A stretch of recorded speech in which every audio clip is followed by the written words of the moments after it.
भावांनो, मी तुम्हाला माझं स्किन केअर रुटीन सांगणार आहे. आता 1-2 आठवडे झालं फॉलो करलोय मी. त्यांना तुम्हाला चेहरा क्लीन करून एव्हरेजचं कणी स्क्रब घ्यायचा, जे की 15 रुपयाला मिळते कुठल्या पण मेडिकल मध्ये. 5 ते 10 मिनिटं चेहऱ्याला लावून कणी स्क्रब करायचा आहे. स्क्रब करून झाल्यानंतर चेहरा धुवून घ्यायचा. तेवढ्यात मी आलोच. चेहरा धुवून झाल्यानंतर प्रॉपर मध्ये क्लीन करून घ्यायचं व्यवस्थित. हे एव्हरेजचं फेस मास्क आहे, 15 रुपयाला मिळते कुठल्या पण मेडिकल स्टोर मध्ये. सगळं असं व्यवस्थित चेहऱ्याला अप्लाय करून घ्यायचं. तर ते 20 मिनिटं लागते त्याला वाळायला. प्रॉपर मध्ये ड्राय झाल्यानंतर कणी असं रिमूव्ह होते बघा. एका व्हिडिओ मध्ये बघितलेलं, तुम्ही पण नक्की ट्राय करून बघा कसं वाटते तुम्हाला.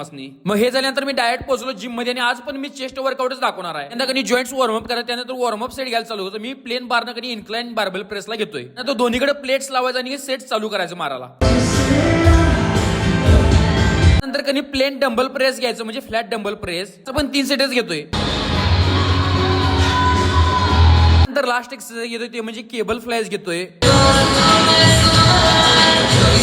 जिम मध्ये कधी गाणी पण खतरनाकच लागलेली. 10 मिनिटं कधी कार्डिओ पण करून घेतोय, म्हणजे बरं वाटतंय. अशामध्ये असं व्हिडिओ करतो तेवढ्या सर पण आलीत. म्हटलं सर तुम्ही पण या. लाइटिंगचा किती इफेक्ट पडतोय बघा. इथं कशी माझी बॉडी दिसायला बघा. इथं कसं पंपलेलं दिसायला सांगा. इथं बघा, इथं लाइटिंग असल्यामुळे बॉडी किती स्ट्रेडेड दिसायला. व्हिडिओ तर नक्की लाईक करा, शेअर करा, जाताना भावाला फॉलो तेवढं करा.